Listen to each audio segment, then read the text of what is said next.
2024 সালের নভেম্বরে বাংলাদেশের আইসিসি চ্যাম্পিয়ন্স ট্রফির আগে 3টা ওডিআই, সেটা হচ্ছে ওয়েস্ট ইন্ডিজের সাথে বাংলাদেশ ওয়েস্ট ইন্ডিজ ট্যুর করবে। সেই ট্যুরের মধ্যে ওডিআইতে বাংলাদেশ দলে ফিরছেন তামিম ইকবাল। কথাটা একদম ট্রু। এবং তামিম ইকবালকে ফেরানোর জন্য সদ্য নির্বাচক কমিটি, বাংলাদেশের সিলেকশন প্যানেল থেকে শুরু করে বাংলাদেশের বোর্ড সভাপতি, বিসিবি ক্রিকেট অপারেশন কাজ শুরু করে দিছে।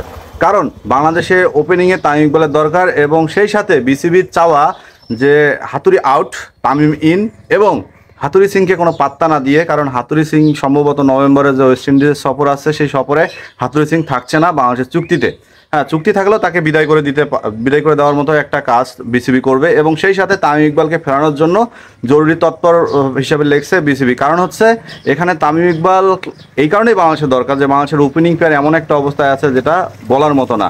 সেই সাথে ওয়ানডে ফরম্যাটে বাংলাদেশ টিম এমন একটা টিম যেখানে অস্ট্রেলিয়া, নিউজিল্যান্ড, শ্রীলঙ্কা, পাকিস্তান সবার সাথে আমরা ডোমিনেট করে খেলতে পারি, এবং ওয়ানডে আমাদের সবচেয়ে শক্তির স্থান।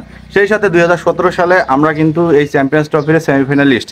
সো আমাদের লক্ষ্যটা থাকবে আরও হাই। এই কারণেই দলের যারা সিনিয়র ক্রিকেটার আছে, সাকিব, মুশফিক, তামিম, রিয়াদ, সবাইকে নিয়েই বিসিবির প্ল্যানে হচ্ছে চ্যাম্পিয়ন্স ট্রফি। এবং এই চ্যাম্পিয়ন্স ট্রফিতে তামিম ইকবাল ফিরছেন। সেই সাথে নভেম্বর মাসে ওয়েস্ট ইন্ডিজের যে সফর আছে সেখানেও তামিম ইকবাল ফিরছেন। এটা আমার কথা না, এটা হচ্ছে বিসিবির কথা। বিসিবি একদম উঠে পড়ে লেগেছে তামিম ইকবালকে ফেরাইতে, এবং অলরেডি কার্যক্রম শুরু হয়ে গেছে। হয়তোবা তামিমও ব্রিফিং দিয়ে বলবে যে আই অ্যাম ব্যাক। এবং সেই সাথে বাংলাদেশের আবেগী ক্রিকেট প্রেমী এবং আমাদের বুদ্ধিজীবী ক্রিকেট বোর্ডের আরও দৃষ্টি আকর্ষণ করে বলতেছে যে তামিমকে বাংলাদেশ ক্রিকেটের জরুরি দরকার। তামিম যদি ক্রিকেটে ফেরে, আর তামিম যদি ক্রিকেটে না ফেরে, তাহলে বাংলাদেশ টিম পাকিস্তানের মাটিতে বাংলাদেশের যে ওপেনাররা আছে, তামিম ইকবালকে বাদ দিয়ে 2023-24 ওয়ার্ল্ড কাপে তামিমের অল্টারনেটিভ খুঁজতে গিয়ে যতগুলো ওপেনার খেলা হয়েছিল, একজনও কিন্তু সফল হয় নাই। একজনও কিন্তু তামিমের হয়ে বা তামিমের জায়গাটা নিয়ে ভালো ফলাফল দেখাইতে পারে নাই।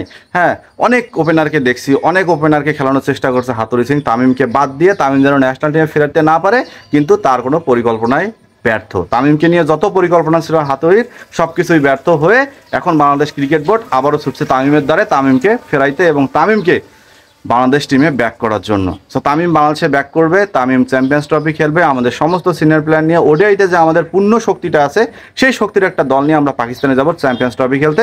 তার আগে নভেম্বরে আমরা ওয়েস্ট ইন্ডিজ সফর করবো আমাদের চ্যাম্পিয়ন্স ট্রফির যে টিমটা খেলবে সেই টিমটাকে নিয়ে।